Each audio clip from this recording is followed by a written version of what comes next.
You know who gave her a huge endorsement? Montel Williams. Recently? No, way back when he said her name is Kamala Harris. Don't forget it. Oh shit. Judge Brown said she was extremely lazy, and she's never actually been in charge of anything. She was a district attorney. Did you hear the thing when she was attorney general? She would tell her staff when she walks in to get up and say "Good morning, General" to her. Did you hear about Nah, I didn't hear that. I heard she was really demanding on her staff. You got to see it on Shitter. On Shitter, they whole thing. I heard she was really demanding on her staff. So out of 77 people that have been with her since she's been in the White House, only like 2 remained or something like that. Something crazy. But notice how the left was able to get the people that left the Trump administration to flip on Trump, but we're not able to get them to flip on her and go to the media or write a book called Anonymous taking her out. These are the things that fucking piss me off. You know? I mean, when Trump had people leaving the White House, or that, it was like a revolving door for a period of time, all of those people got cushy jobs, were paid money to talk trash on Trump, got great shows like Alyssa Farah got on The View and all that shit. And what about the people that leave Kamala Harris? They're like, oh, if I talk, my career's done, so let me keep my mouth shut. Because you're getting that the machine is this and active people to do things or to You're in the matrix.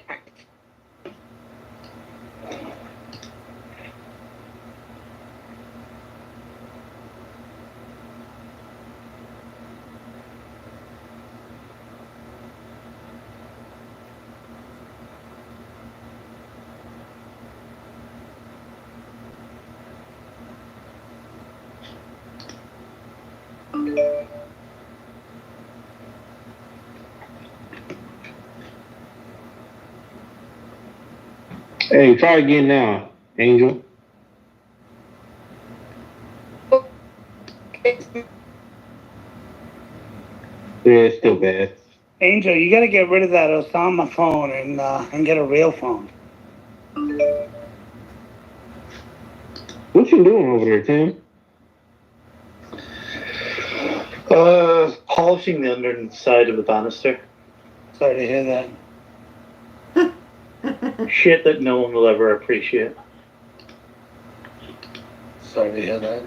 I mean, No.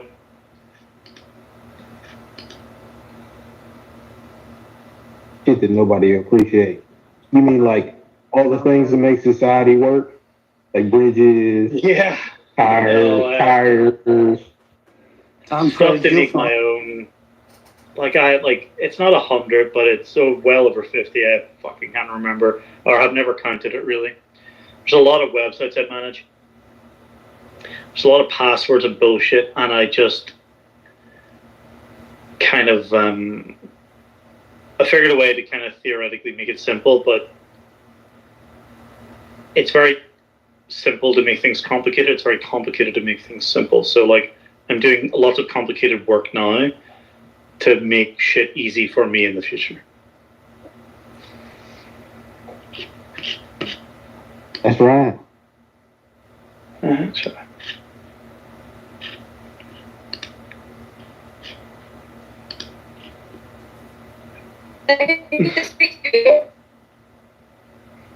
It's still garbled.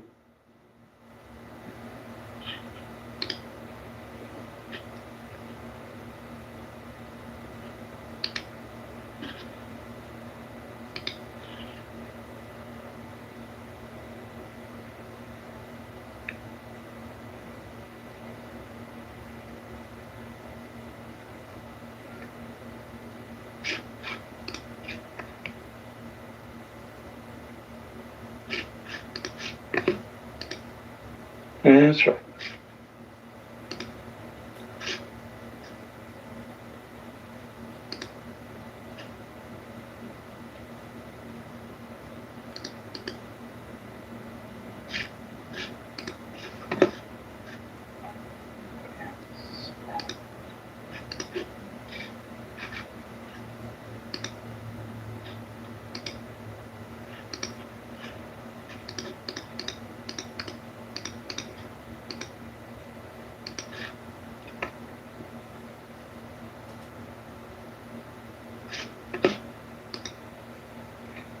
Is it better now? Yes, that's it. Naveen, I was saying I need to speak to you because I'm gonna be speaking at a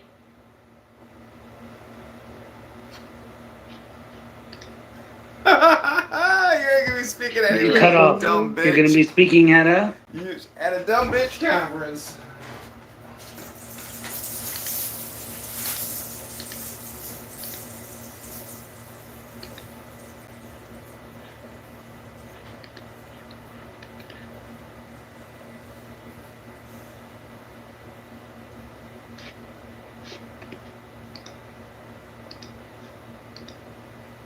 Carson, the other great thing Trump mentioned in there is he said, you told me there was no accommodations for Zoom. I came all the way out here. And then suddenly you tell me that my opponent was supposed to be here, Joe Biden or whoever I was running against. Turns out my opponent's not here. No accommodations for Zoom. And then suddenly you make accommodations for Zoom. So she's coming on Zoom. And the way it was structured was you would have Trump, the way it's supposed to be structured was you'd have Trump on one end, you'd have Biden or whoever on the other end. Reporters would be in the middle. They would turn and ask the questions. And they didn't follow. But anyway, Angel, what were you saying? You're going to be where?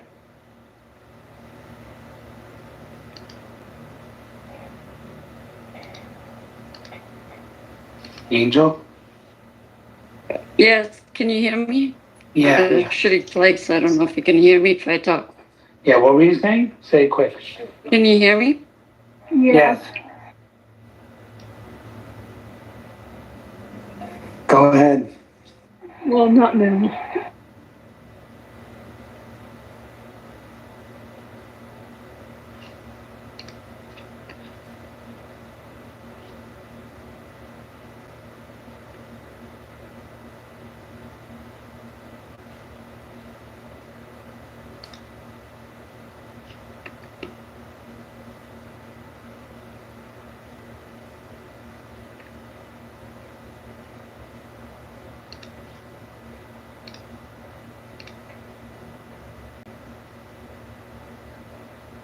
This is driving me nuts.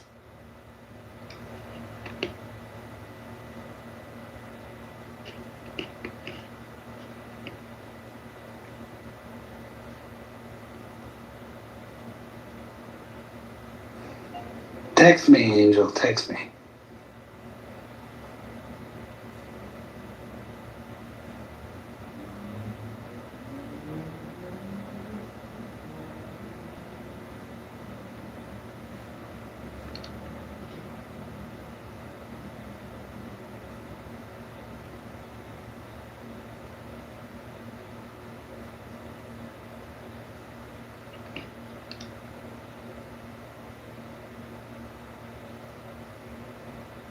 You don't have to text them.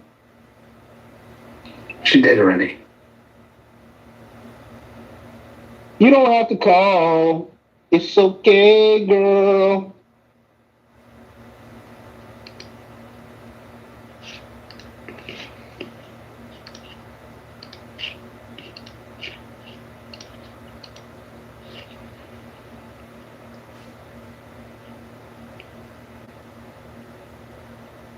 I just made an Usher reference and nobody laughed. Man, That's right. I'll be here all week. A number of times myself. I'm just tired. Just very tired. Tired of my jokes? Hey. No respect.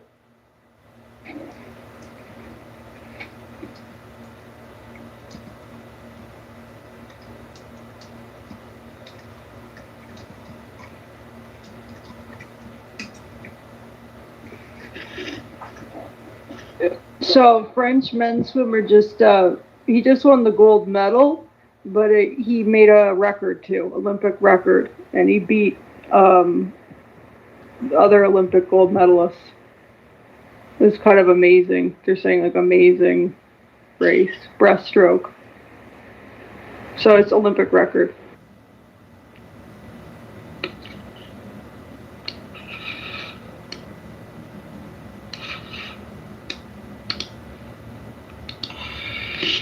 Yeah, I just have zero fucking interest in the goddamn Olympics these days. So Andrew Tate did like an emergency Tate meeting or whatever on his Rumble, and he made a good point that at this point, the Olympics are just like a show to see what European countries imported the most Africans. That's right.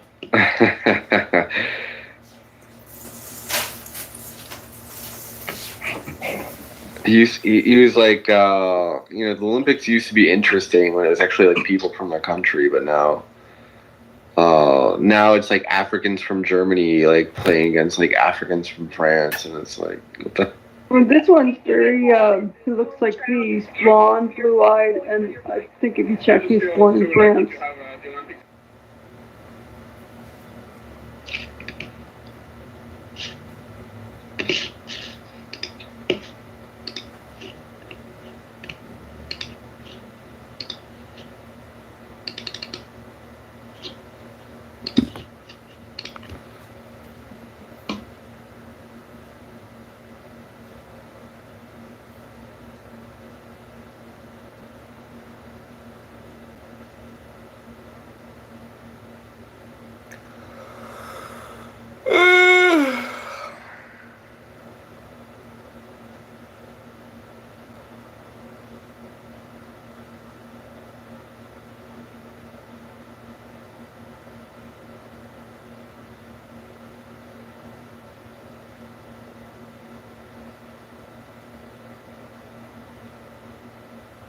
that are very relevant to you specific. And yeah, it doesn't do it justice that I don't remember the full conversation. Yeah. But yeah. Yeah, absolutely. No, I know exactly what you're talking about, Bernie. That's why there's like that's what I'm trying to tell Caleb. When you meet people who can actually do it, that are not con artists, that are not manipulators, who are just using tactics like almost like a magician does, it will blow your mind. It really will. But unfortunately, there's a lot of fakes out there. I'm not even going to deny it because I've seen them myself. But I've also been fortunate enough to deal with people who actually do have the power, and a lot of them are Nigerians. A lot of my people are born with that natural gift. But then, unfortunately, Caleb, a lot of my people are scam artists also. Yeah, as many people know. So it's like a funny dynamic. It's like a very interesting dynamic. Do you hold the other gifts besides like prophecy and divination, like healing or speaking? Yes, healing, raising from the dead. What else? Prophecy. So seeing the future for somebody, events that are going to happen, whether positive or negative. What else? Do you happen to know? You mentioned raising the dead, Daniel Akachukwu. I don't mean personally, but have you heard the name before? Daniel, what's the last name? I believe it's pronounced Akachukwu. He's from Nigeria. It's back in. He was a Nigerian pastor in 2000. I was going to say it sounds Igbo. Sounds like Birdie's people. Akachukwu sounds Igbo. He got a little bit of notoriety when he was pronounced dead after a car accident in late 2001. And was pronounced dead, was taken to a mortuary where he was partially embalmed. But his wife was convinced after a dream that God was going to raise him from the dead. So she takes the corpse the next day and takes him to the German evangelist Reinhard Bonnke, who was having a missions thing in Nigeria at the time. Are we talking about... and he came... Did he come back? Yeah. What? Yeah. How do I not know about this guy? Daniel. It's got a lot of news at the time, and this was roughly 20 years ago, a little bit more than 20 years ago. Interesting. Yeah, so I was just curious if you had heard of that. I mean, whether you think it's credible or not is just right. I've looked into it quite a bit. I think it's at least interesting, and I'm surprised it doesn't get more attention whether or not one's a believer right now. Yeah, Nigeria is a very, if you ask me, is a very, this is where like my Israelite beliefs come into play. I think a lot of Nigerians are part of the lost tribes, and I know that's a contentious subject for a lot of people. But one of the reasons I believe that is because of the powers that a lot of Nigerians are born with. But unfortunately, Caleb, a lot of Nigerians utilize their power for evil. There's a well-known divination system uh, in Nigeria that is really not of God. It's very demonic, and it's documented in terms of the rituals, what people do, blah blah blah, all this and that. And if you ever watch Nollywood movies, you'll see one of the main things in a lot of Nigerian-based films is around that type of dark black magic, that type of darkness when it comes to divinations. So I grew up. So my mom is Nigerian, and I grew up with my mom always telling me, she's like, "Be wary of Nigerians because they're very conniving and wicked people." Yeah. Yep. It's true. It's true. I'm not even gonna lie. It's true. I mean, granted, she's probably. I know she's probably the same ethnicity, but that sounds a little racist to just lump all Nigerians as. Yeah. Well, when you grow up with them. And I'm Yoruba. I'm Yoruba on both sides. When you grow with them, Kayla, you understand.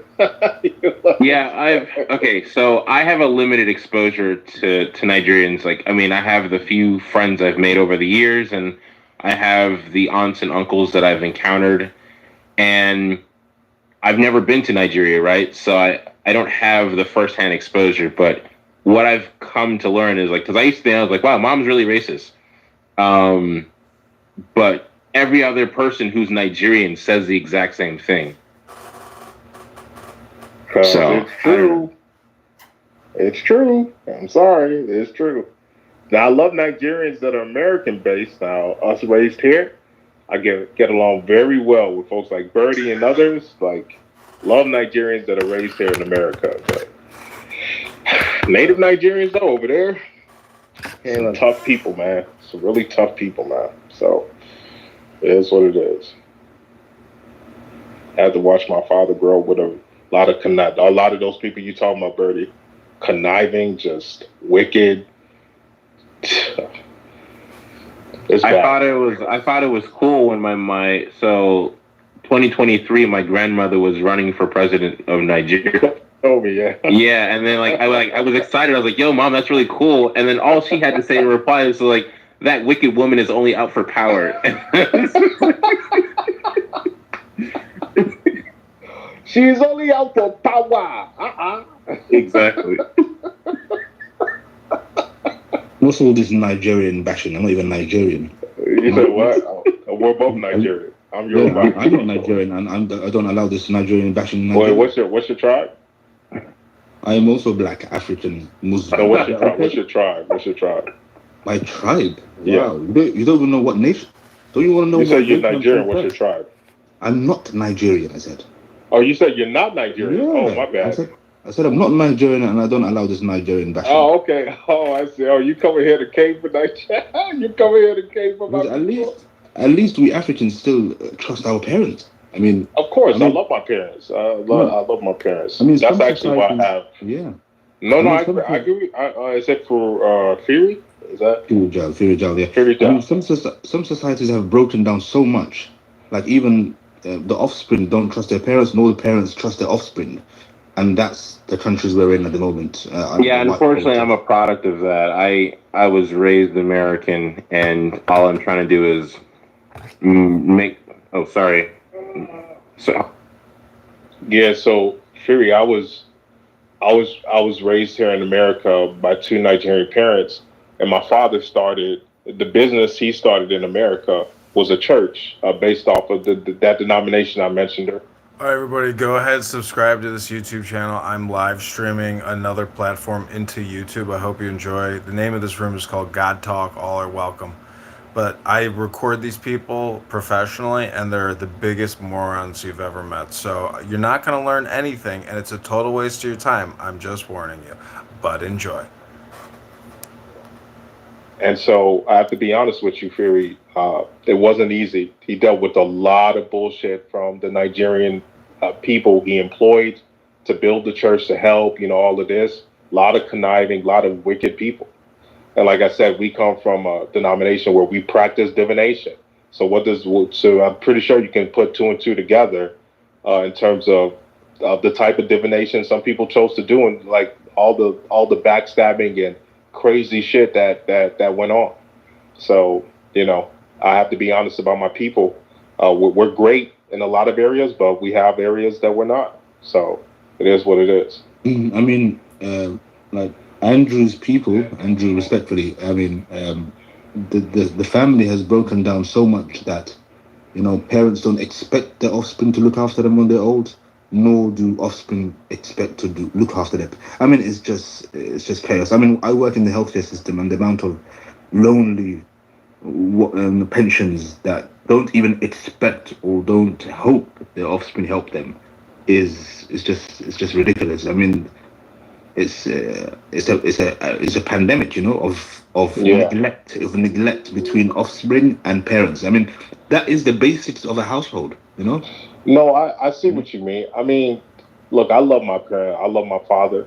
All the success that I've done here in America, you know, a lot of it is due to him and how much of a disciplinarian he was on me and my siblings growing up. I attribute that to my dad, you know, to all of the things I've been able to do in this country, and it's a lot. But there's also like, it's like, you know, people need to be able to be themselves or find themselves. You know what I'm trying to say, Kiri? And sometimes African parents are a little, you know, when it comes to that, they're a little, you know, you know. So it's one of those things where it has to be a balance, bro. It has to. So I don't know how you feel about that, but yeah, my African parents were broken. They didn't do the normal African stuff where it was like super disciplined household. It was kind of like there was a lot of external chaos happening, so they were occupied dealing with that. Where it was like our siblings were left to kind of raise ourselves. Yeah. Which led me into that typical mindset of like not having that full strong trust in my parents because I wasn't living life in that normal where it was like I was figuring things out for myself. I didn't consult my parents because they weren't available. So I see. Yeah, look, that's one thing I find as a blessing, Bertie. My dad was always there. It got to a point when I was younger, I was like, damn, I can't get away from this man, you know? One of those things. But now growing up, you know, looking at so many, you know, broken people that claim part of their brokenness comes from them not having a father that was there, them not having like, you know, family and stuff. It's a blessing. It really is that I had a. Okay, this will be more exciting. Oh, here it is.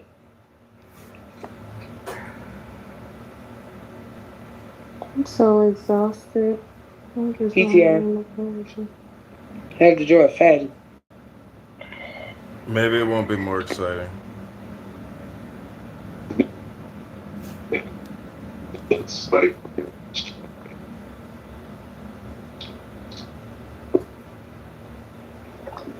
Well, Medea is like she's old, and she started out in that world. If you read about her, she's Jewish, by the way. She's such trash. She's trash. Her real name is Susan, and she changed it to Medea. But if you read about, like, she's got a long Wikipedia, but her activism goes back to then. So that would make sense. There's some synergy between them. The thing that blows me away is match it with someone because you're like not even a customer at that point. It's a weird thing that I don't know why like it hasn't been brought up more. Like they the fact women get to pay less than men. Well, yeah, but who cares? The point, like, look, the fucking equality. Yeah, but the point is, like, if the women are on there to find a long-term part, they're also not getting what they want because they're also like, look, you need, if anything, you need the pretty girls to be on there even more. Bro, I wouldn't be surprised if they make fake profiles to like dangle carrots. Yeah, I think they do too. Oh, they definitely. No, they do. They absolutely do. Honestly, all they would have to do is to just make profiles appear on it longer than when someone like removes it, right? So just like leave it up there for an extra month, right? Like you just have to, I don't know, you do creative things. Well, I've read into this a little bit, and what they like a lot of like these adult dating sites, at least, like they'll have a network of like sister websites or some shit. So basically, if you make a profile on like any one of these dating sites, those sites are likely part of like a larger umbrella, and so they can funnel those profiles into every other one of those dating sites. Yeah, it's Match Group or whatever. That's the company that has the portfolio of all these apps. And they're all owned by the Jews. That is also correct, Tim. That's right. Yeah, so Tyrone's going to get a higher match rate than anybody else? Nah, not necessarily. Not necessarily. How about Do you speak for all Tyrone? Brother! Wait, you say what? I said, do you speak for all Tyrone? Wait, do I do what with Tyrone's Tyrone? explaining right now. He's fucking Oh, Tyrone. no. I'm just saying, like, depending, they won't do as well on certain sites. Yeah, but I guarantee you they get pushed to the fucking top of the feed. Tyrone don't have to be on a dating site. Tyrone goes to the gas station and hollers at whoever, or goes to like wherever. Do you hear that, Lou? He's calling you Tyrone. No, I'm calling him Chad Light. Chad Light. No, that's right. Nah, that's right. Hey, what are you doing? Yeah, fucking rascal, you making a mess? No, but honestly though, man, like, like when the quality started going down on like the dating sites, like I was really on Tinder, Plenty of Fish, and then another one. Yeah, I think 10 years it was decent, but like, I think it's the women. The women have figured out that, this is just a fucking, this is, dude. The expectations are on this app now. Just like hit it and quit it. The last time I was on Plenty of Fish was like 10 years ago, and that shit was so ratchet. Oh, it was trash. It was trash. It's plenty of Fish sounds like single mothers, but then again, that's actually what Tinder is these days. Look, I remember, like, the last girl I matched with on Tinder, right? She played arena football, like, lingerie football league. I matched with those girls before. She was a bartender. She was cool, but she was too aggressive, man. And then I was like, you know what, man? I met one of those girls at my gym that played for the Atlanta team, and she was like a lesbo. Or maybe she just didn't want to talk. Kind of a genius idea. Like girls playing flag football. Dude, they are. It's not flag football though. It's full tackle, and then all they got on is they got shoulder pads and their titties out, man. It's crazy. I don't get this. Why is this so genius? No, it's arena football. So like dudes would go start cheering for these women. I'm like, I don't want to see that. Hot girls playing football, Tim. That's what it. Yeah, but still, like, it's just like it's too aggressive. It's just like, man, it's like there's something wrong with that. Cause like all the girls are super aggressive. Did you ever see the fuck up on stage? Did you ever see the Barstool video where like Dave Portnoy went to like an LFL game and like just interviewed the girls and like kind of acted like a retard and like I think he tackled one of the girls at halftime. Like that was like the whole. No, I didn't see that. Yeah, he's old though. He's probably smaller than some of those girls though. Like half of them. No, those girls are all like strippers basically. Like they're all dainty. Is he a Jew?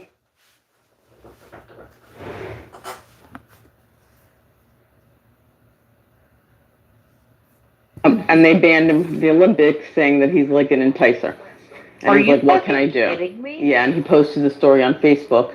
And of course, you don't hear it on the news, you don't hear it on anything. So I reached out to Abby, and Abby is going to send it to a few people that maybe could help him. I don't know if he's stuck in France or, if he wants to pursue something because he got pretty badly beaten up. Wow. That's got to get to the media. So now we're getting the police brutality. Yep, from the police. Nice. But Paris is known to be very anti-Semitic, whether it's the police or the it's just never been a nice place. Even I don't know, even to Americans, it's not on my bucket list to ever go back. As a Jew, I would never fucking go to France. And I never went to Paris. I actually just on a cruise went to Cannes, but it's not desired for me to go there at all. I have no desire.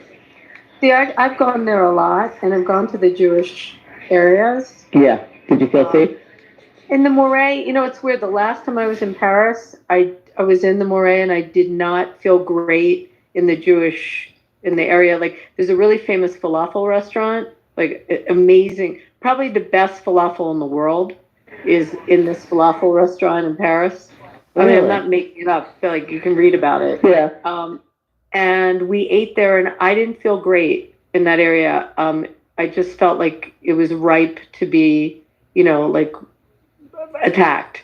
And they do attack, that they bomb places and, it just, no. So I'm going to say the last time I was there, I did not feel safe in the Jewish area. I felt safe in, where I was staying and shopping and all that, but the Jewish area, I didn't. Where did you meet Trump, Abby? I had to introduce him. I gave a speech and introduced him at an RJC thing. Cohen. Is Cohen in here? I see Cohen. Cohen! Cohen? Oh, hey, Cohen! Do you know you're here? Oh, okay. No, she doesn't know she's here. Do you know you're here? Because she was glitching. Maybe she doesn't know. Let me text her. She's here. 2015, and there was 17 candidates, and I was given Trump to introduce because I had worked, in the casino in Atlantic City. So I gave a speech about him, and I have a whole video of it. I mean, this app you can put a video on, so that's just a screenshot. But he actually kissed me. No way! How long ago? 2015 December. He hasn't aged a day. He looks the same. He does look the same. 2015. All right, it's been a minute. It's been a minute. It's been a minute for me, too. Nah, it's still 2015 for you. Money. Cohen. Money. Boker Tov. Boker Tov. How are you, dude? I haven't seen you in forever. You're up too early. I know. It's 6 o'clock in the morning here. I'm only here because Jeff told me not to come back on the app, and so I'm coming back. I love it. Where are you? I'm in Tel Aviv. Oh, nice. Did you just get there, or you been there for a while? I got here almost a week ago, I guess. About a week ago. I've been here for a while, a second.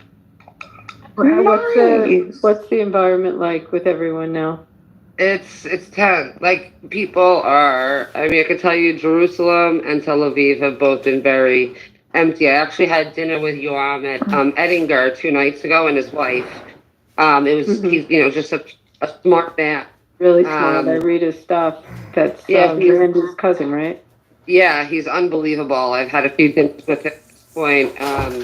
And he, just such a well-respected man and so intelligent and bright. And we had just, a very, very nice, very long dinner, just all about politics and the way he sees, what's going on and what's happening. And, not just in Israel, but the American implications of it with, Kamala and her likelihood of winning. And it seems like the fear, I guess, in Israel is that, that she has a chance, I would say, as per American politics. And then for Israeli stuff, it's the conversation of who is best right now. And I think ultimately, the conversation, it's funny, him and his wife disagree a little bit on their opinion of Bibi, but ultimately they both agree on the fact that he's the best man for the job in the moment. But the streets are quiet. Wait, I want to interrupt you with one thing. I'm sorry. The news is saying that they're making a plea deal with some of the 9/11 terrorists. Do you want to hear real Yeah, quickly? the one, or they cut the deal with one. Two of them. Oh, they did it already? Okay, so keep going. Oh no, you can tell what that is. I was just saying. I think the news was released that it was two. But yeah. So anyway, it's quiet here. It's definitely like the vibes are different. I don't know where all the people are, but they're not out. There's my rabbi's there now with some people. Like, are you seeing groups at all?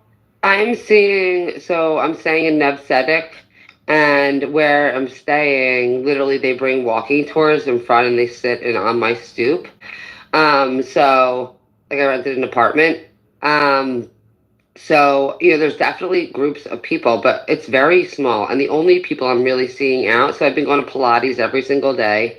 The Pilates classes, some are full, depending on the hour, and some are completely empty, which I know is normal in fitness, but you would think that at this time of year there'd be busier fitness classes. So that's definitely empty. The streets are empty. At night is the only time you're seeing people really out, and that's like, I've been to there's a bunch of restaurants that don't have people, but then it's like, the places I've went to, they've all been busy, but then again, it's not like every place is busy. I'm just going to really popular restaurants, Yeah, you could probably get into like the great restaurants right now. Maybe. Oh, I booked everything, Abby, before I came here. Like, I had a few of my girlfriends help me out. Like, they're all foodies. So everything, I mean, there's lines, you know what I mean? Like, last night I went to Vermuteria, some tapas bar, and I mean, the guys like, you have to get up soon. I was like, okay. And like, they were going to all the tables, like it's almost 10 o'clock, tables need to turn. So there are some people out, but it's not adults, it's kids. What about in Jaffa? Through there briefly. I can just say this. It's a different vibe than I've ever experienced. Does that make sense? Yeah, no, it does. I mean, it was when I was in January, but the summer, you're right, is usually so busy. What about the beach? Are people on the beach? Not as many as I would expect. I went to Manta Ray like 2 days ago for lunch, and the beach is empty. Like it's just empty. Like I'm telling you, Ab. Like I've never. I don't know. It's like a very weird feeling. If that makes sense. It makes sense. It's now flights are canceled. When are you supposed to be there for a while? So I'm supposed to leave on Monday. My flight is via LL, and so I have a feeling it's going to take off. But again, like right now, everybody is projecting the 72-hour, on either side, who's going to do what. And so really, that's within the window of my time leaving, So 72 hours from approximately yesterday leaves 48 more hours, which is still a day and a half before I leave. So there's potential for obviously stuff to take off while I'm here. Do you have a shelter where you are? No, I'm going to actually use my stairwell. I spoke to a few of my Israeli friends. There is a shelter about a minute and a half away. But I do believe, like, if I'm sitting where I'm sitting right now, which is on my roof, and I'm, and some alert or, whatever, right, a siren goes off, the amount of time it's going to take me to get down to the base floor, there's 4 floors. And then by the time I get to the shelter, I'm already dead. So if something were to happen or come, like, in this exact area. So I'm just staying in the stairwell, and that's what some of my friends told me is fine. How's your anxiety levels? Honestly, it's fine. I'll say this to you. When I'm out, what's interesting is, like, when I was at dinner last night, I'm sitting there thinking, is something going to happen, right? And then I'm like, well, I'm with a lot of people. Like, where would I go? What would I do? Where would I take cover? Like, I'm an American who's never experienced a red a siren, a red alert, or a siren or whatever. Like, what would be? And so, like, something that you would never think would go through your head sitting at a dinner became suddenly a thought in my brain. Like, oh, like be have a nice time, but also be easy, like be cautious. And so I think that there just are conversations that are in your brain that maybe, I've never had before. Yeah, I've I was never- going to ask you, have you ever had the mortality conversation in your brain? Yeah, I mean, that's the reason I'm here by myself. Otherwise, my kids and my husband would have been here with me, but I didn't want them to come into a war-torn country. It's one thing if I come in and something happens, it's him still. And he, my husband's mom died when he was really little, so the idea of a single-parent household is something that he, whatever. So I'll just say, like, yeah, it's a conversation I've had in my own head. It's a conversation, obviously, I've had with my husband even before I got here. But I'm not leaving until my flight takes off. Does that make sense? Yeah, that makes total sense. I'm also supposed to go see Shlomi again on Saturday, and so if that's a possibility, I want to do it. Wait, did you already get to see him? Yeah, I hung out with him one night. It was unbelievable. We actually came on Clubhouse. He came on Clubhouse. He was showing one of his friends, his childhood friends, the app. He clicked into a room, and we came in, all said hi, and then he left very quickly. And then Jeff, this nice guy down below, started talking shit about the roots. Wait, you're in the Matrix. Matrix, huh? Oh, wait. In and out. Can you hear us? Can you hear us? Maybe leave and come back in. Yeah, No. a little bit better. Not really. Oh, so that's the other problem. My calls are dropping, and I don't have service. Now we hear you. Yes. Now we can hear you. Oh, Yeah. okay. So calls, I will say that's the one major thing, is calls are dropping and the service on my phone is shitty. I've only gotten like typically, I think it happened when I was on the phone with you yesterday. Maybe with you, but my calls are only lasting 30 seconds. But yeah, I came on with Shlomi. He went into a room, and then Jeff decided to bash me, which is why I'm back on the app, because he told me that the app is better without me here. Because he I think blames it's better me. with you here. Well, he blamed. I just wanted this to be clear. I'm not trying to start drama because I don't want it, but he blames me for the community separating post October 7th, which is just ridiculous. Have you seen Amnon? Have you seen? Yeah, so the first night I was here, I saw Maor, Amnon, and Itzik, and that was really nice, actually. We had a really nice dinner at Cafe Noir, and that was lovely. So it's been, that's who I've seen so far, just How's Amnon doing? I haven't talked to him. I need to. He looks good. He was going down to a festival after, like, seeing us. Like, he was leaving directly to meet some girl. So his social life is definitely still active. He looks good. Hair's like, short-ish. Is he in a tank top? Yes, of course. And you haven't seen Guy or Evan or any of the Jerusalem people? No, I was only in Jerusalem for about 24 hours. I went to go have dinner with Yoram and his wife, and then I did the tunnel tour yesterday, and then I was literally coming back here. So it was like just a very short trip. Did you feel okay in Jerusalem?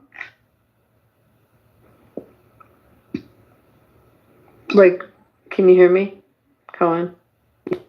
Did you feel okay in Jerusalem? And like, were people when you were at the tunnels and the wall? Like, was it? I mean, the summer is usually packed.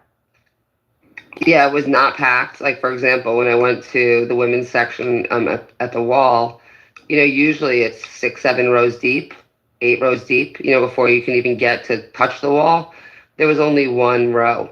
Wow. Of people standing. No, I understand exactly what you're saying, because they also made the women's section smaller. Mm-hmm. And it's weird. Well, they added the air conditioning unit, like the section, right? There was some people there. Then when I went through the tunnels, obviously there's people in the women's prayer room, but again, not full. And then at the wall itself, it just wasn't, I'm used to seeing 8 lines deep, like pushing through women to get to kiss the wall. There was no pushing through anyone. Like, I was right there. Yeah, that's very telling in a summer day in July. You've been to the tunnels? Is that your first time? Yes, that was my first. Abby, when we went to the tunnels, they told us that we couldn't take pictures out of. Did you have the same thing said to you or no? Years ago, like we couldn't take pictures out of to like protect the people that work there.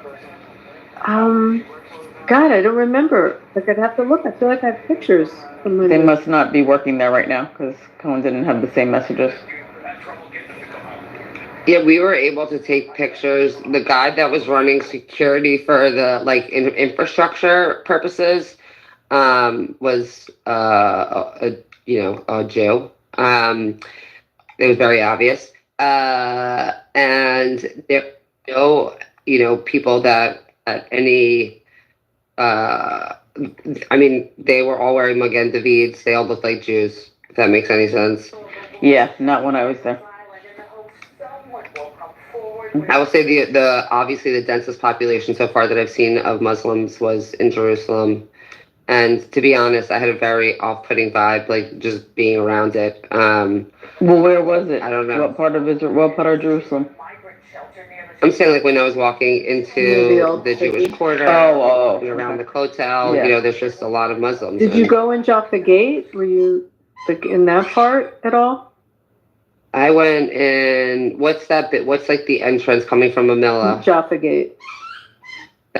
Yeah, so you walk down the steps and then you ultimately turn to the right. Yeah.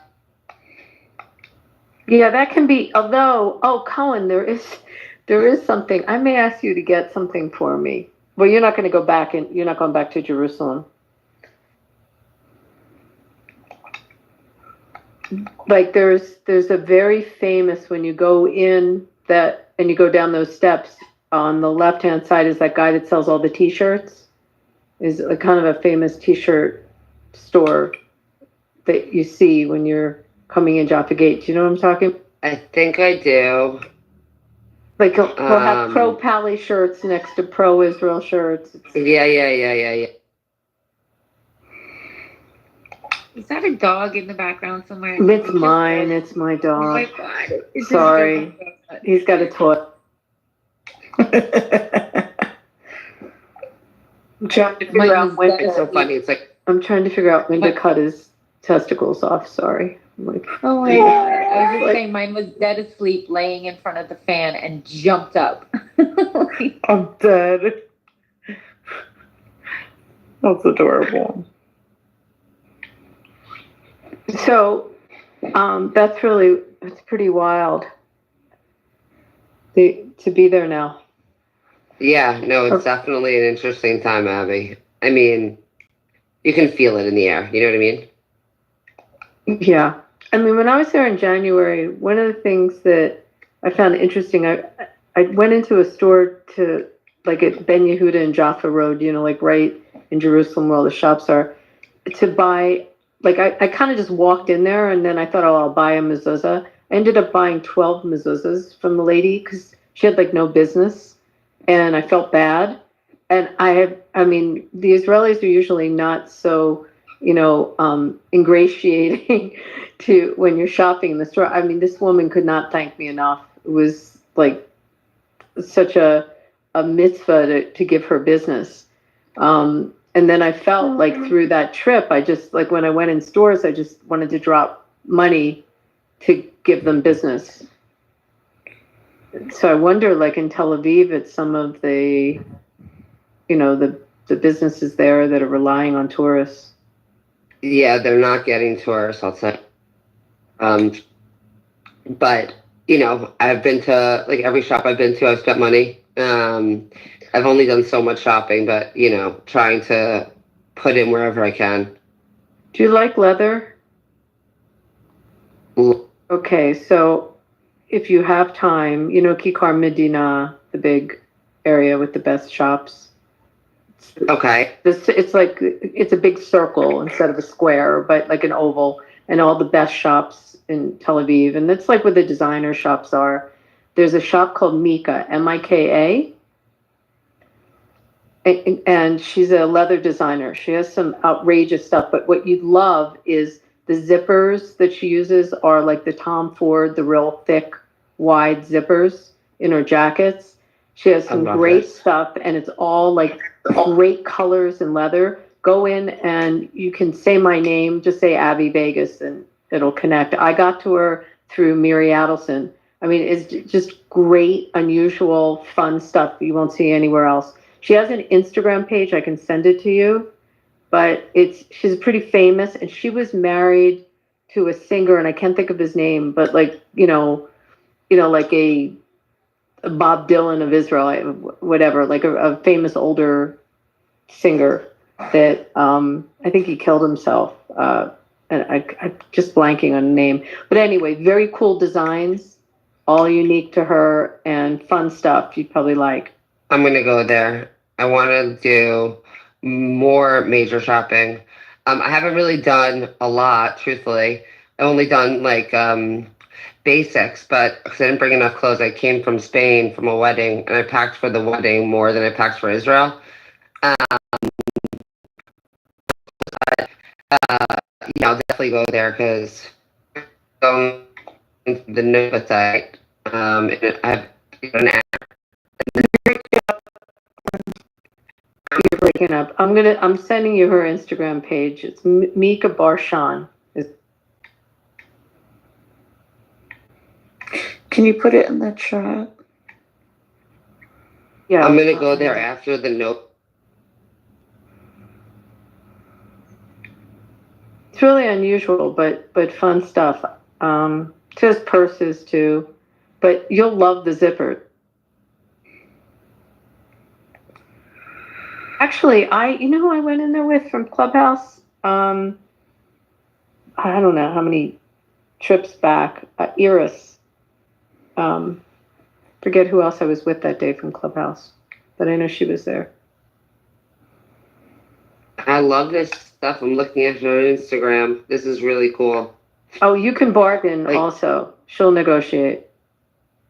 Oh, and she ships if you need to. She custom makes stuff also. Oh my god, this skirt is so cool and different. Oh my god, I'm gonna be in heaven at this place, Abby. You're gonna be my demise in this country. There you go. Just say hi from Abby in Vegas. I got into. Don't worry, I'm gonna use it. You know what she did for me is with the Golden Knights, I wanted gold leather. Like she made a bunch of gold things for me, and like a gold purse I can take into the arena, but like gold jackets. Fun.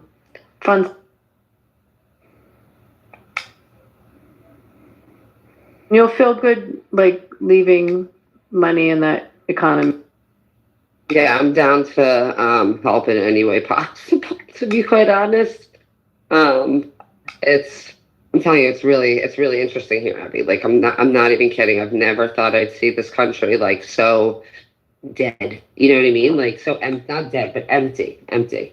Well, that's what I'm curious. Where her store is like where all the best stores are, and I'm curious like how business is for them. When you go there, you'll see. I mean, there's great, beautiful shops all around. But curious if there's activity. I'll come back on and let you know for. Do you guys know about what is it called? Love Olam? Yeah, I get from them every month. I want to start subscribing to them it again.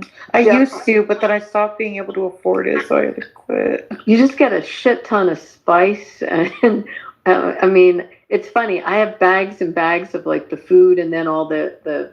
I don't use all the creams that they send. Yeah. So if I'm going to someone invites me to their house, I'll put a bag together of the stuff that they send, and I just like bring that as a housewarming gift. Nice. But yeah, it gets a bit redundant, but you feel good doing it. It's I think it's still $99 a month. Nice. It is. Yeah. It's nice getting. I mean, because they send jewelry and stuff too, don't they? Like yeah, like some cute things. Yeah. Like artisan stuff. The olive oil is very good that they send. Oh yeah, of course.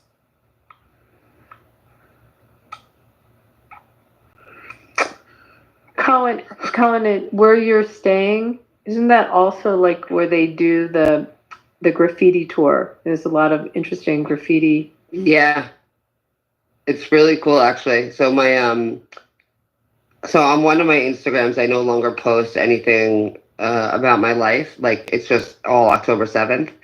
And so one of the posts that I'm going to make is actually all October 7th graffiti that I've seen. It's actually quite interesting.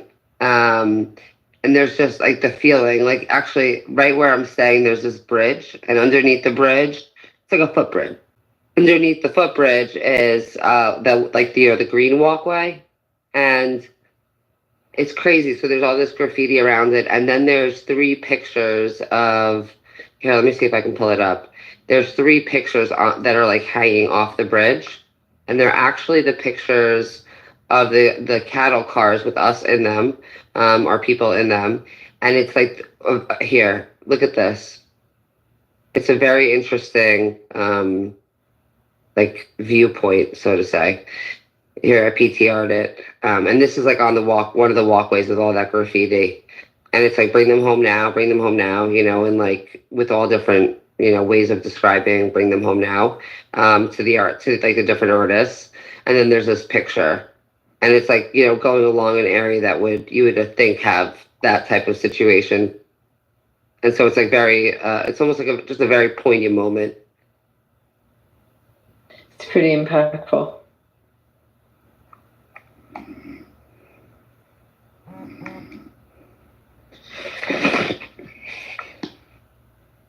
But I will say this, I feel lucky to be here.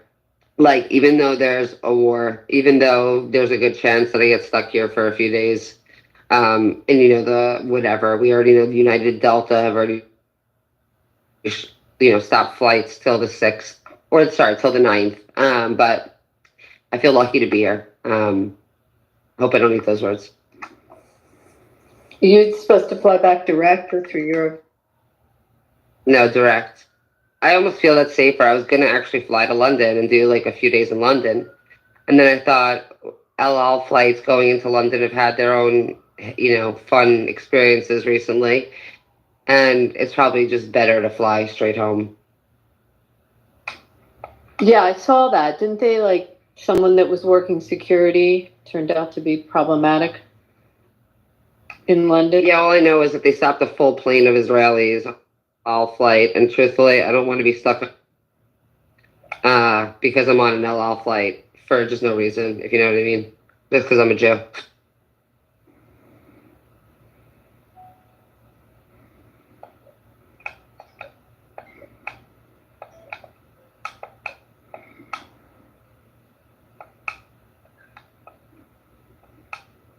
Are people watching the Olympics there? I don't know. I mean, I haven't seen anything on like TV. I'm seeing like, in the Times of Israel when I look it up, or, any of the Israeli newspapers, you see the reports of different Israelis winning different events. But that's it. Like, I haven't seen it in bars, or, you know what I mean? Or any place. Yeah, that's what I was wondering, like in the bars and stuff. Watching any? Not yet. I'm not feeling good, man. I feel like I'm scared for Israel, man. Actually, I think we all know there's real things that are about to go on, right? You have a funeral today for the guy, the Faoud, whatever his name is. And then, who knows? But we'll I guess we'll see what happens. I think it's real to be scared, or real to be afraid. I think it's just what it is. I don't know. But it's business as usual in terms of kids are going to school, and like they haven't shut stuff down or told people to stay inside or anything like that. No, there's only been, flight restrictions up in the north, which happened yesterday. And then, but that's it. The kids are going to school. Like my Pilates place is right next to, it's like in a building on the 4th floor, like right in the garment district area. And there's a school right there. In the last number of days, that school, has been in session. You see all the kids running about, the parents running about. You're seeing all the little pregnant people walking about. There's a lot of them right now, usual. But, you're seeing people. It's not packed. It doesn't feel like the normal amount of people that would be on the streets. It feels like we're missing. I'm like, where is everyone? Do you know what I'm saying? Like, it's that feeling of where are the people? Like the life has been sucked out of it. They're just gone. Like, imagine Leia going to a city that is super populated and that has, a high tourist, visibility, and seeing none of it and seeing the streets empty. It's almost like looking at New York City during COVID. Like, I remember when I lived in, and there would be nobody on the streets. There's no cars. There's very few Almost people. a ghost town. Yeah, like everyone's just straggling. And I'm telling you, the only places that are busy are the busy places. And in between the night, like the good restaurants, it's empty. So you know what I'm curious though about? Like when I was there in January, I stayed at the King David, and I thought, okay, this is great. It's going to be cheap, right? It was a fortune. They hadn't adjusted their prices, and I've been getting all the promos because in Tel Aviv I stay at the Norman, and when I'm looking at the prices, they're still like high. Okay, so Abby, when I looked, my Airbnb was like cut in half. Okay, so it was cheap.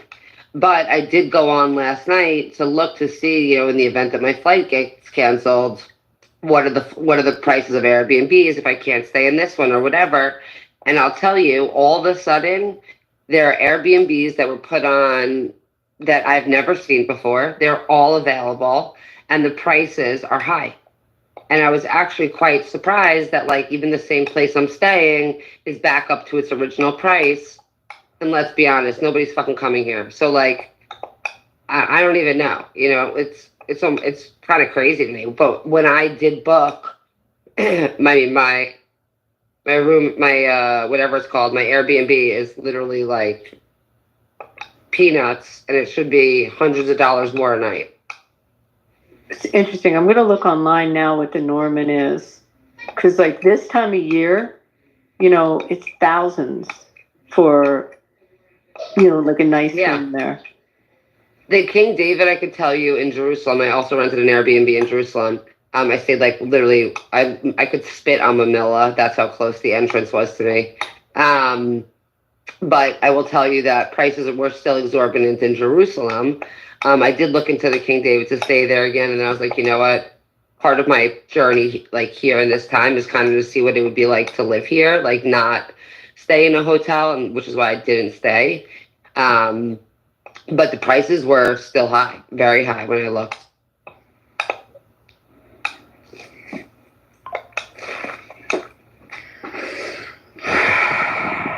Yeah, I'm just scared for it. It just went on. It's high at the.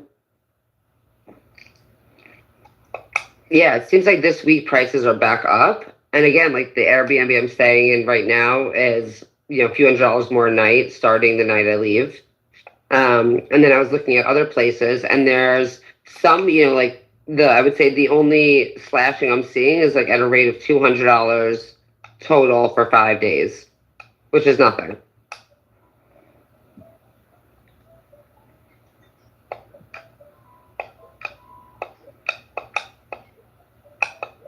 I'm looking at these prices. What's the exchange rate? Same? Yeah, like 375, 37, 36.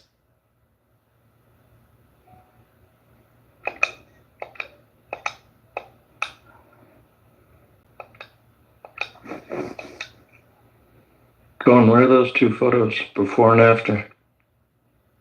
It's not before and after. It's a footbridge in Tel Aviv. I'm here now. Right. And over the footbridge, I thought it was just a really interesting thing. There's a greenway under there, and Abby was asking about like where I'm staying is Neb Tzedek, and it's a very much an artist area, and there's a lot of graffiti. and I've been taking pictures. Like my series that I'm going to post on my Instagram is a series of, will be like the Bring Them Home Now graffiti. And then this was scattered amongst the graffiti above, like where the railway, like where your hand would go, your handrail for the bridge. Yeah. There are these pictures of the train cars going, on its way to Auschwitz. And it's a very interesting juxtaposition of a greenway underneath, which if you look beyond in the picture, you can see how it looks like a road almost, like it would be a train pathway. And then you have, what we're dealing with currently. It's just an interesting, thought-provoking piece of art. So there's three of these pictures. Yeah, when I said before and after, I meant it looks like a 1930s picture, 40s picture on the bottom, and a current picture on the top. So it's like they look very evocative of one another. It's very, very powerful. Exactly, and it's here, right? Like this isn't in Germany a picture. This is a picture of a Tel Avivian, walkway with a Tel Avivian street underneath. So it's quite apropos for I guess the place we're in today. Yep. Hope you're well. I am.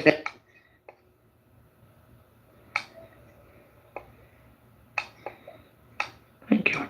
How's your horsey? Alfie? Is that his name? Alfie? Yeah. How's he doing? Yes, he's lame right now. He needed some injections, but he'll get better. He has an abscess in his foot, but I guess it's good that he's, at least if he's going to be out of commission, it's while I'm here.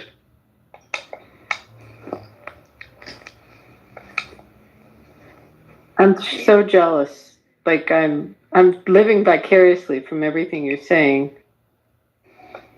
And I could see the mixed, it's such torn emotions, joy and fear and like apprehension, but just also that feeling of pride. It's got to be like everything swelling around. Yeah, I think you kind of described it very accurately. It's like, I think, like, Owa, which is Yoram's wife, said to me, I can't believe that you're here, like that you decide to still come. And I was like, well, I'm not going to not come, I'm not going to let somebody determine if I can that for me. Like if I have a ticket booked and my goal is to go to Israel, I'm going to Israel, That being said, like I would be hard pressed to deny what I'm seeing. I could tell you, yeah, the shit's busy, but it's not, I could tell you that restaurants are busy because the restaurants I'm going to are busy because I'm going to very popular places, like all the trendy Wendy places that are new and up and coming or recently opened. And so I have that visual of, hey, this is what it looks like. But at the same point, like I also know I've been here before. So I know that it's not the same, and so that makes it just a very different feeling. But that much you're right when it comes to like being proud. Like I'm so proud to be here right now. You know what I mean? Like the fact that I'm here is unbelievable to me. And I wasn't changing it. Like my parents were like, maybe don't go, and my husband was like, maybe don't go, and I was like, maybe shut the fuck up, everyone. Like I'm going. As long as the country lets me fly, I'm flying. That's also why I'm not changing my ticket to go back. Like, I could change my ticket to go back. But why? Like, why am I going to do that? Not until, everything's staying as scheduled. Because I'm not going to let some terrorist determine, to the best of my ability, what I'm going to do. So, I was going to tell you a restaurant. I just agreed to do an event at my house with an Israeli chef. And I think it's like in Alon Shaya. Have you heard of him? No, what's the name? His name is Alon Shaya. Let me see. I'm going to look him up. Where his restaurant is in Tel Aviv. He does this, they go around the country and it's these recipes from that they rescued from the Holocaust of these families. And they do an event. It's a fundraiser for the Holocaust Museum. So I agreed to have them come. I'm going to give my house for it. But I got to see his restaurant in Tel Aviv. He just opened in the Wynn, a restaurant, He's James Beard Award. Let's see. He's got one in New Orleans. I'm looking where the Yeah, I'm looking at him up right now. I'm gonna actually see if I have like 2 nights or 1 night that I don't have anything planned. So maybe I'll head over to wherever that restaurant is.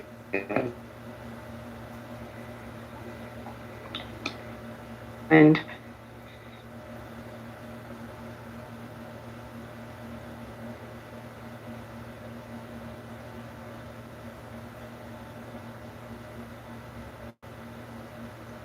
Abby, I just saw something. His restaurant is Safta. I just saw something about this the other day. yeah, because he just opened Safta and at the Wynn.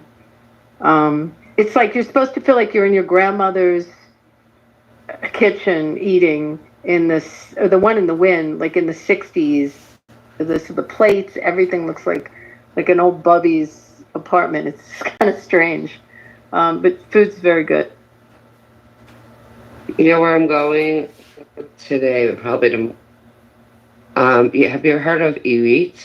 She's a Yemeni woman that opens her home, and there's no menu. It's a menu, and you go and you sit down and you eat whatever she has, and it's like this amazing like breakfast stuff and whatever. She's been like had her restaurant out of her home for some years now. I don't know. I contacted her. And she's still open. I'm busting to go. I'm gonna go before I leave. I feel like I have heard of her. Irit is her name? Yeah. Yep. And she's known by the blue door. Her house has a blue door. And you just go there and it's like, 7, 10 tables or whatever. All very small. And it's whatever she feels like cooking that you eat. That sounds great. There's something like that. It's coming into my head. Up in Dalika Carmel, there's a Druze woman that does something like that also. I don't know. I mean, you probably can't go up north anymore, but that sounds pretty cool. And it's in Tel Aviv? Yeah, it's in Tel Aviv. I'm supposed to go up north to see Shlomi, so hopefully that happens. But do you like Japanese food? Oh, I love Japanese. There's an incredible Japanese restaurant in that area in Tel Aviv where all the high-rise like offices are. It's got a really funny name. Wait, let me find.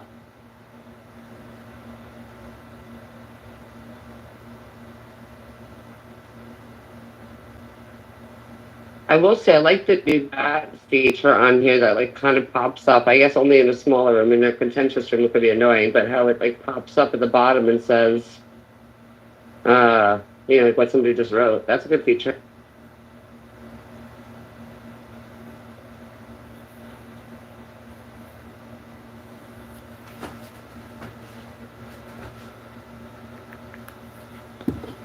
I'm scared for Israel's long-term existence. Don't be scared. Look at the past. How many times have people come for us? How many times have we survived? It's in our nature. It's in their nature. One hand washes the other. But will our state exist?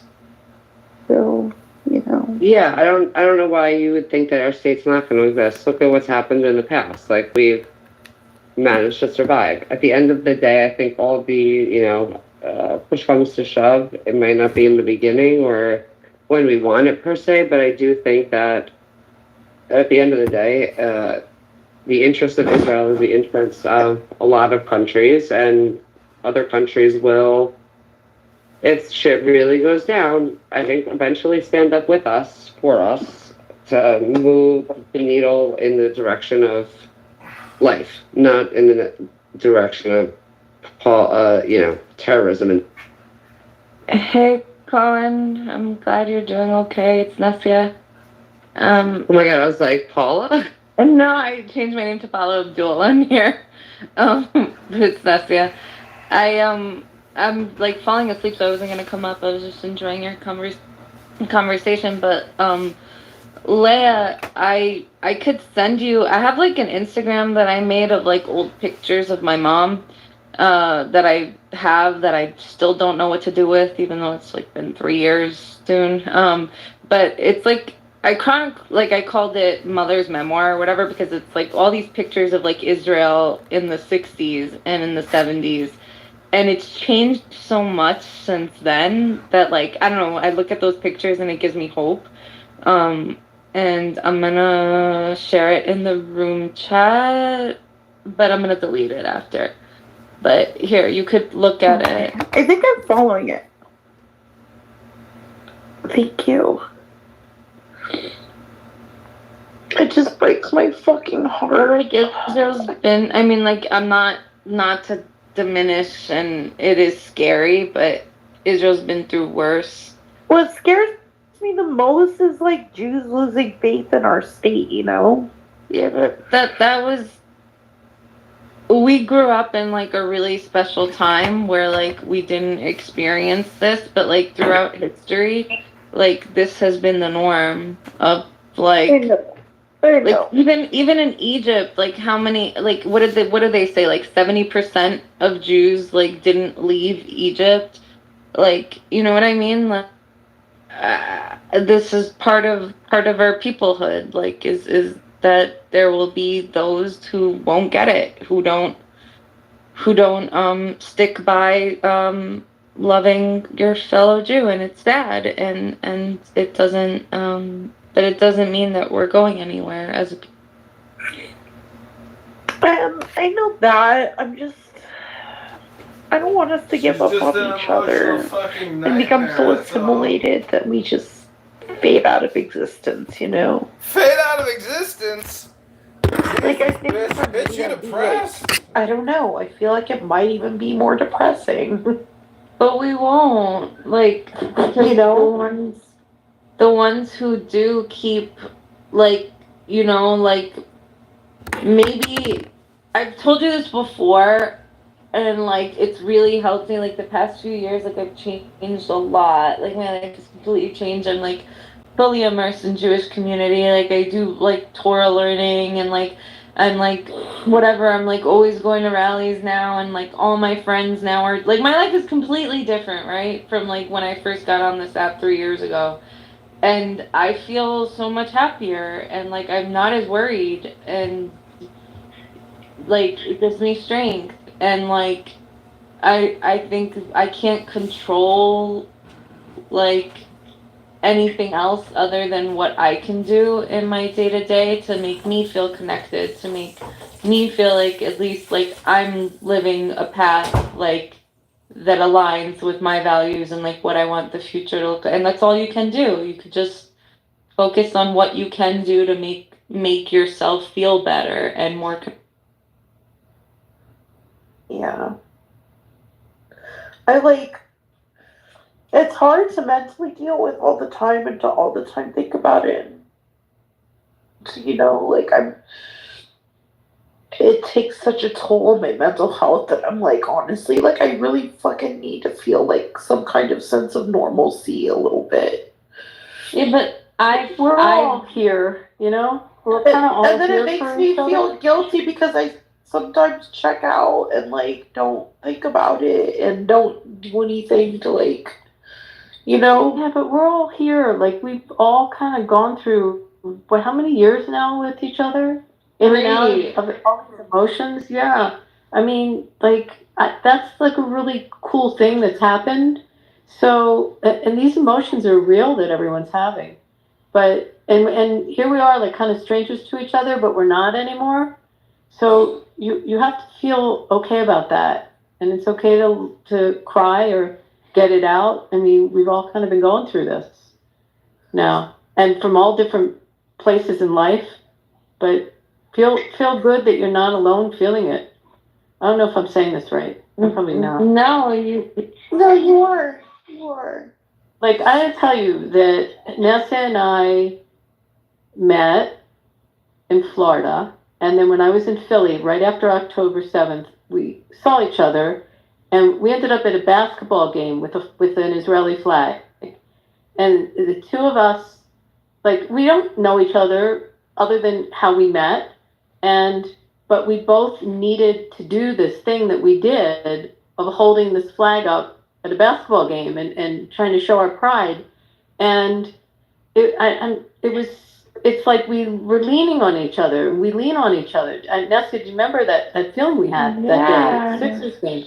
Like it was, we both desperately needed to do something like that. And people were thanking us. Yeah, people just kept coming up and thanking us. And like, here we found each other through the app, and we just did this thing together, and that we both needed desperately to do something like that. And I guess I don't know, it's not coming out right what I want to say, but we find each other, we lean on each other, and that's got to make, try to.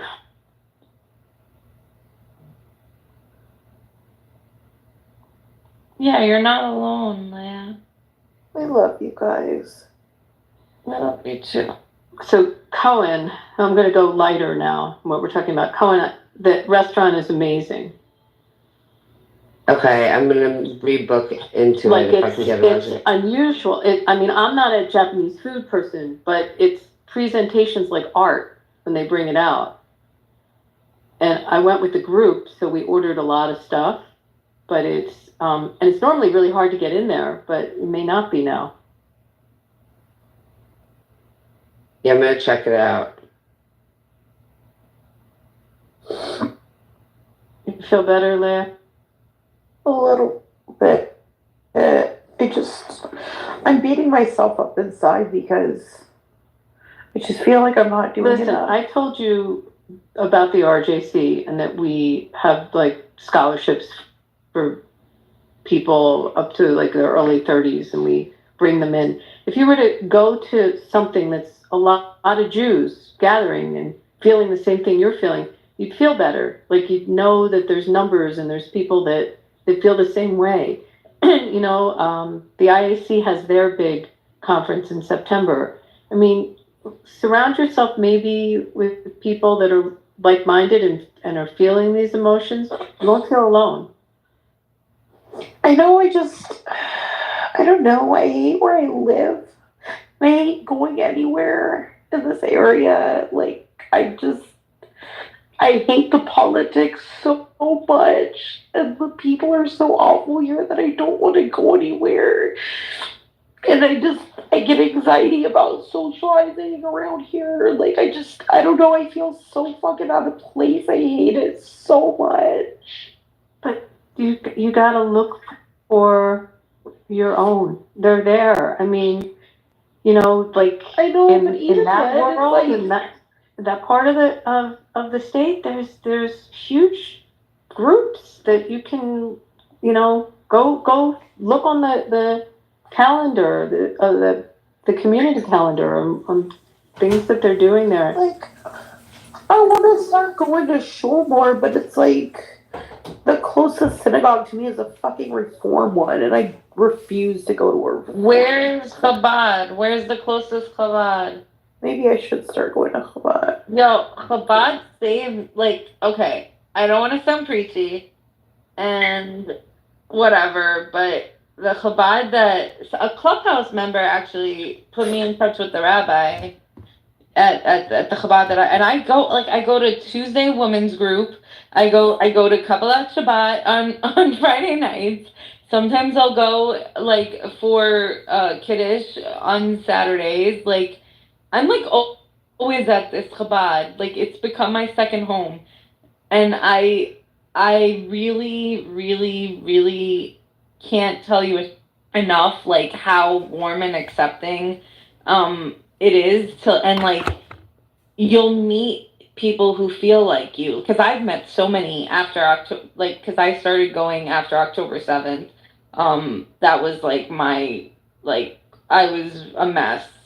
And I know a few people that Mm-hmm.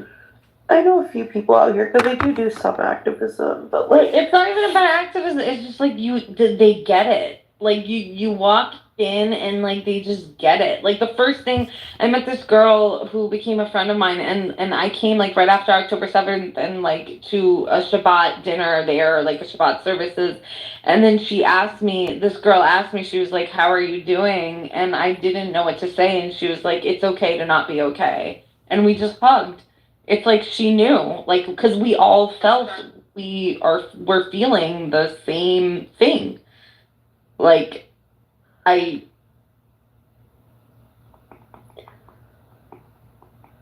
Yeah.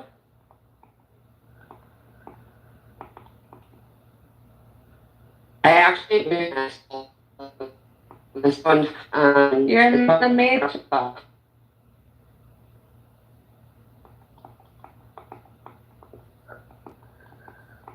Is this better? Much. Okay, so I completely agree with you, Ness. So there was a girl that came and took one of my classes. She saw my Bring Them Home Now necklace. After class, she came up to me and said something to me. We ended up like having this like nice, really nice bonding moment. Her mom owns like a local spa. I actually know her mom. And it's funny, I actually had her cell phone number because we had texted back and forth a few times. And I reached out to her mom and was just like, you know, your daughter is amazing.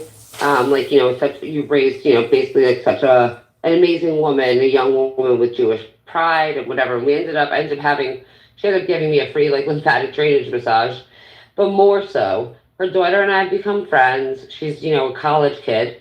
And all over just being Jewish, you know, and like bonding of the pain of Israel. And like, I just think that there are so many people that do relate to you. And if you go to places or put yourself in places where like, you know, other people are going to have those sentiments, you'll find more camaraderie in like the pain and the fear.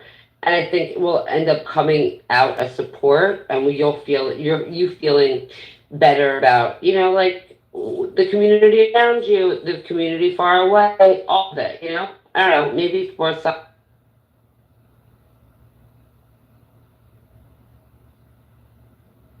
I second everything Karen said.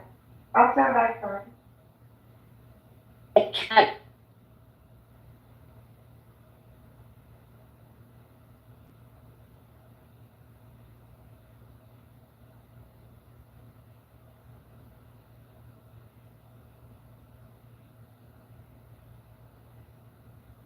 Sorry, I'm feeling so fucking emotional. I don't know why.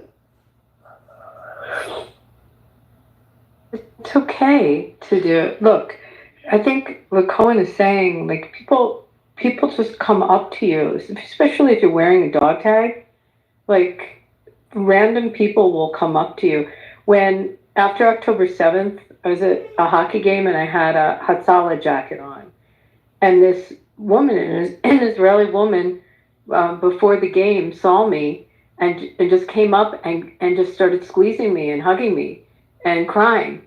It was like, I think about it now, I get emotional. I mean, I didn't know this person, but she saw someone that had something Hebrew on and just was looking for that comfort. Like I'm telling you, it comes from all places you don't expect it. But it's okay to feel that. But you need to kind of go around your own a little.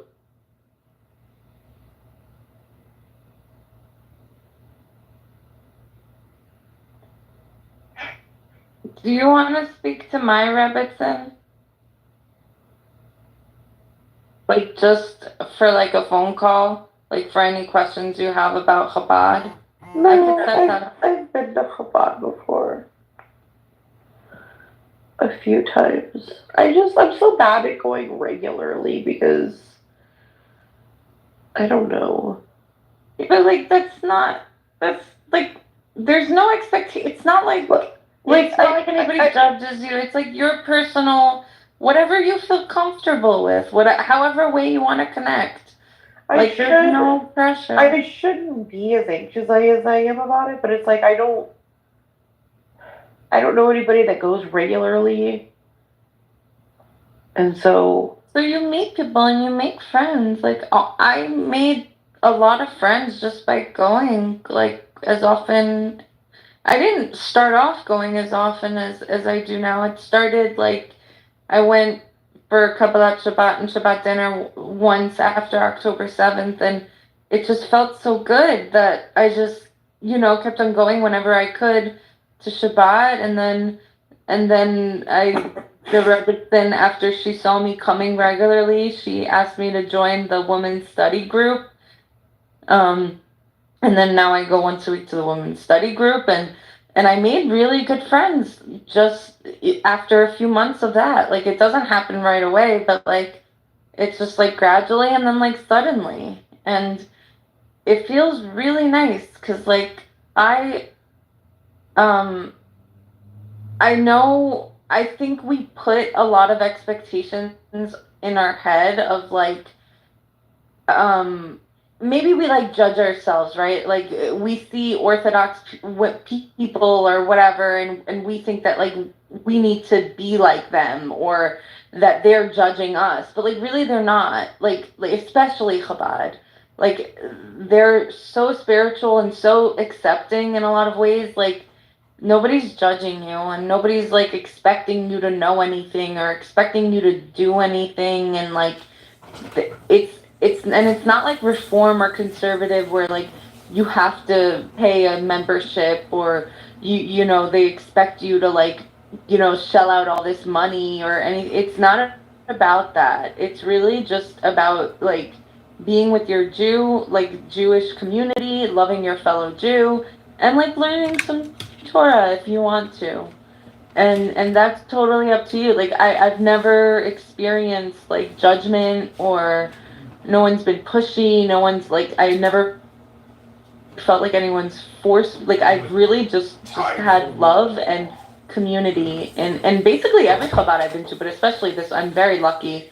I feel really blessed to have the community I have now.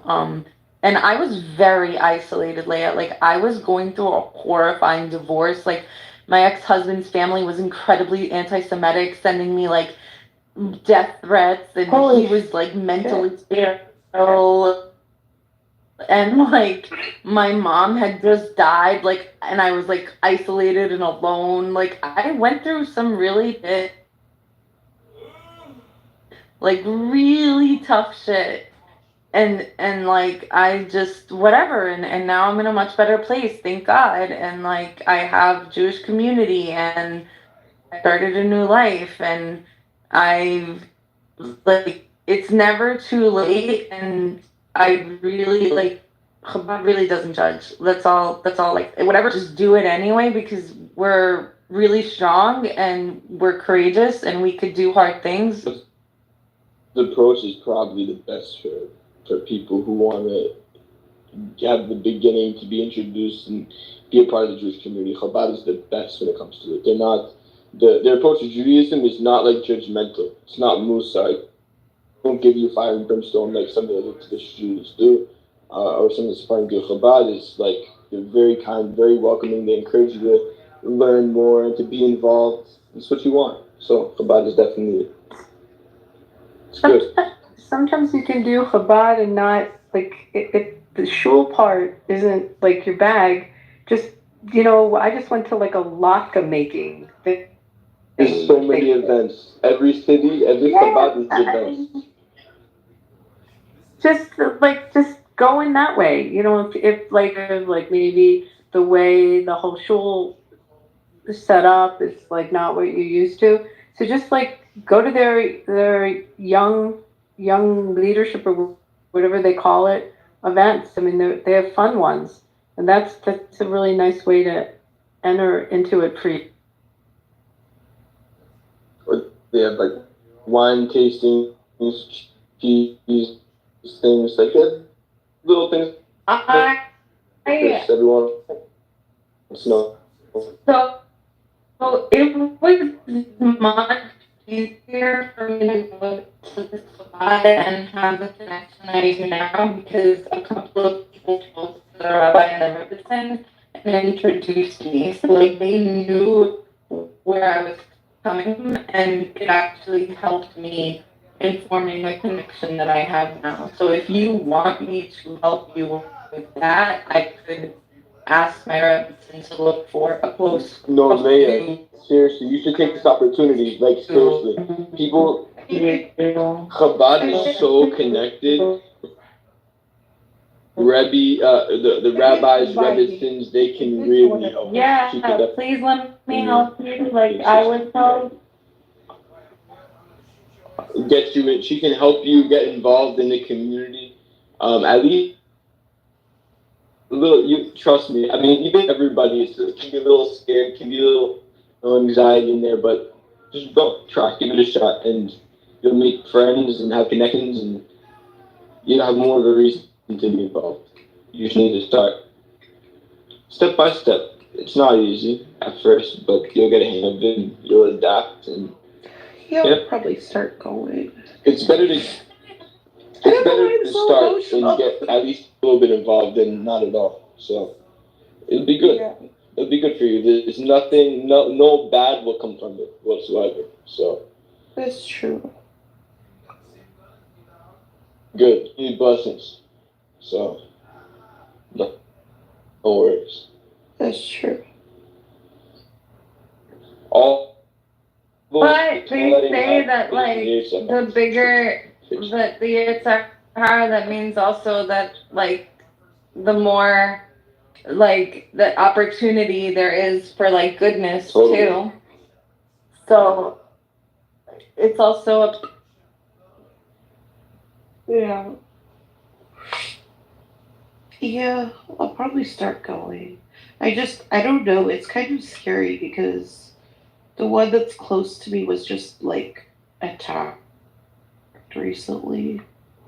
No excuses, Leia, no the best excuses. time to go. You don't understand. The best time to go is now. Then they're feeling it. Then you'll walk in there, and they're gonna be so warm and welcoming to a fellow Jew. Like, I think now is the best time to go.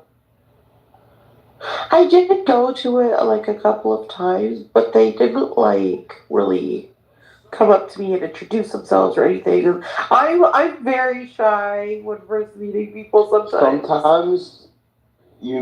Sometimes it's easier to have a connection with someone in the community, and I get that.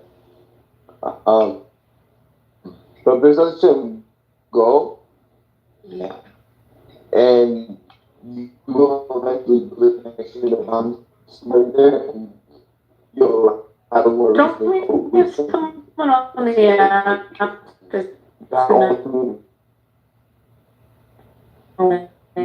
Yeah, it's a wrap. Right? He's great.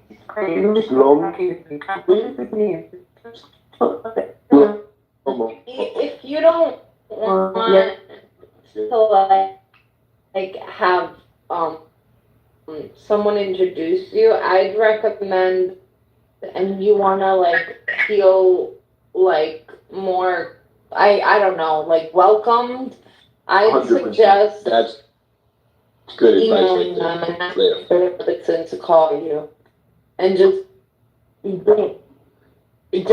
being honest, just whatever you're comfortable sharing. I'm telling you, every Chabad Rebbitzin has heard it all.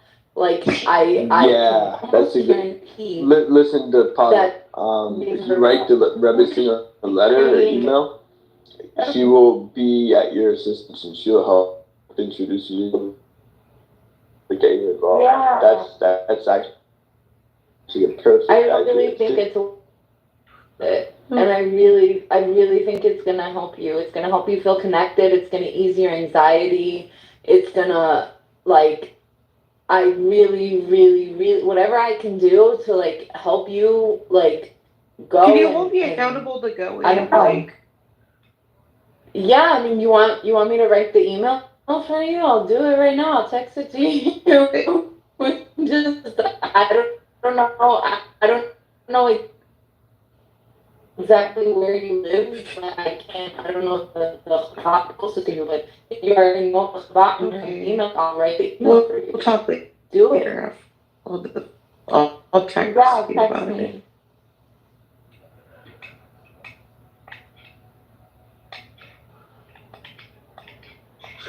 Thanks, guys. Sorry I'm getting all emotional. I don't know why. It's an emotional thing.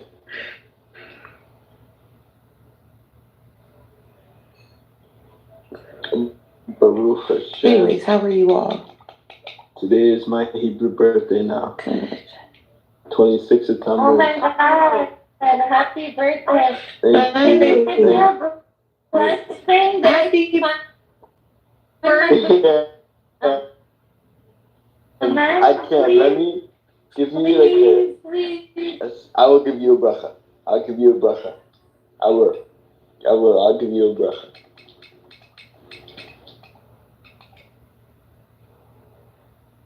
I'll send it to you in a voice message.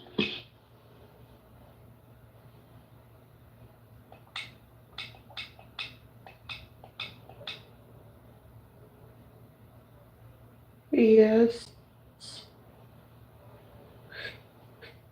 Feel like I could use one.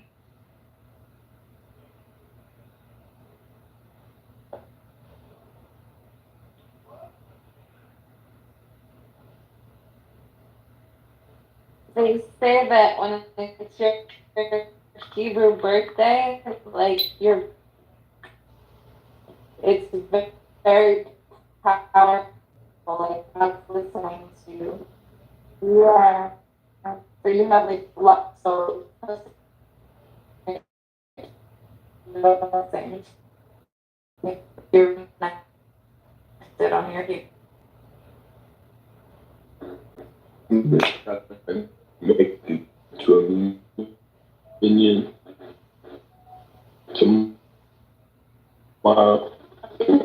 Get an aliyah. Then I'm going home to my rabbi. Try to throw some of the Chabad minhagim on birthday. Very interesting minhagim they have for birthday. I love it.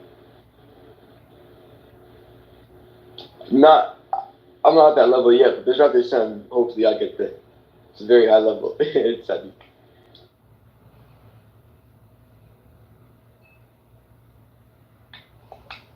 Sadiq in training. Sadiq in training. Bezrat Hashem.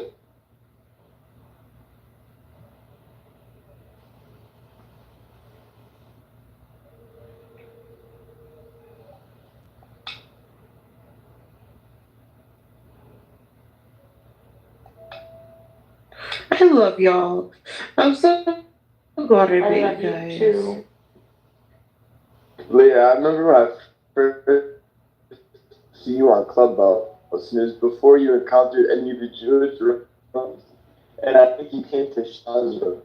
It was like right when you, I think I was like one of your first friends on there, followers or whatever. I remember this, Leah. And you were going wild in the chat defending Jewish people. It was your first time on Clubhouse. This is why I don't know. I thought this girl, she's with it. She got fired here for the Jewish people. It was really good. And I remember I messaged you after what I said. I was like, oh, you're awesome.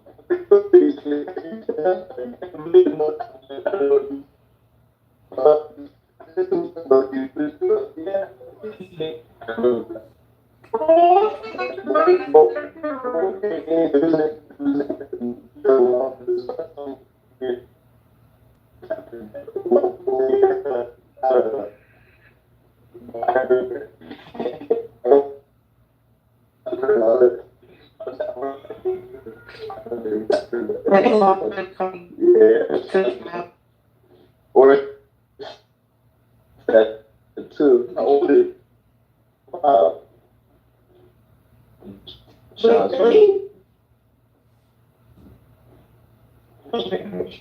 That's so funny. I don't even remember that. I remember that. I think we first got a Clubhouse. You guys said that's learning. So crazy.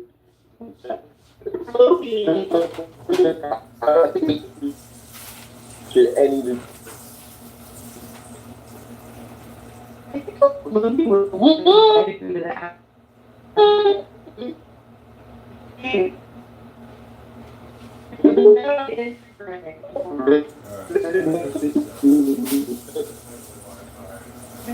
Long before we were looking